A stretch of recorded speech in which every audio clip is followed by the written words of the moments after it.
നാട്ടുവഴിയിലൂടെ ഓടുന്ന ബസ്സിലൊരു സൗഹൃദ നോമ്പുതുറ. കൊടുങ്ങല്ലൂർ അഴീക്കോട് റൂട്ടിൽ സർവീസ് നടത്തുന്ന സബീന ബസ്സിലാണ് യാത്രക്കാർക്കായി നോമ്പുതുറ ഒരുക്കിയത്. അഴീക്കോട് നിന്നും കൊടുങ്ങല്ലൂരിലേക്കുള്ള ബസ്സിന്റെ യാത്രക്കിടയിലാണ് നോമ്പ് തുറക്കാനുള്ള മഗ്രിബ് ബാങ്ക് കേൾക്കുക. റംസാൻ നോമ്പുകാലം കഴിയാറായ സാഹചര്യത്തിൽ യാത്രക്കാർക്കായി നോമ്പുതുറ ഒരുക്കാൻ മാനേജ്മെന്റ് തീരുമാനിക്കുകയായിരുന്നു. കണ്ടക്ടർ ഷിയാസും ഡ്രൈവർ മുഹമ്മദും ചേർന്ന് യാത്രക്കാർക്ക് ഈന്തപ്പഴവും വെള്ളവും പലഹാരങ്ങളും വിതരണം ചെയ്തു. സബീന ഗ്രൂപ്പ് ഓഫ് കമ്പനീസിന്റെ 6:15 ട്രിപ്പില് നോമ്പുതുറ സമയപ്പോൾ കമ്പനിയുടെ വക ഒരു നോമ്പുതുറ നടത്തി.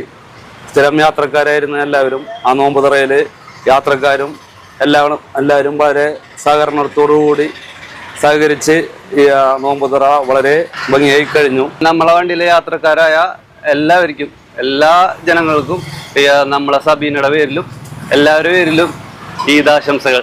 അപ്രതീക്ഷിതമായി ഒരു നോമ്പുതുറയിൽ പങ്കാളികളായതിന്റെ കൗതുകവും സന്തോഷവും പങ്കിട്ട് യാത്രക്കാരും നിമിഷങ്ങളെ ഹൃദ്യമാക്കി. ഒട്ടനവധി നോമ്പുതുറകളിൽ പങ്കാളികളായിട്ടുണ്ടെങ്കിലും സഞ്ചരിക്കുന്ന ബസ്സിലെ നോമ്പുതുറ യാത്രക്കാരെ സംബന്ധിച്ചിടത്തോളം വ്യത്യസ്തമായ അനുഭവമായി മാറി. TCV news, Kodungallur.